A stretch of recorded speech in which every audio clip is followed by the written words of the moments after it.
Maka biarlah sejarah menulis tanpa perlu dipaksa bahwa DPC dan Depra pernah bekerja tanpa pamrih semesta.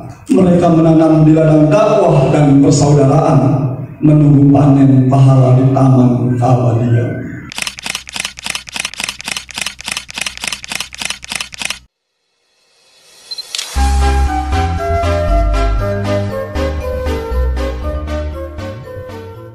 Hadir di partai ini adalah karena kita punya tujuan bersama untuk membangun sebuah keadaan yang jauh lebih baik lagi.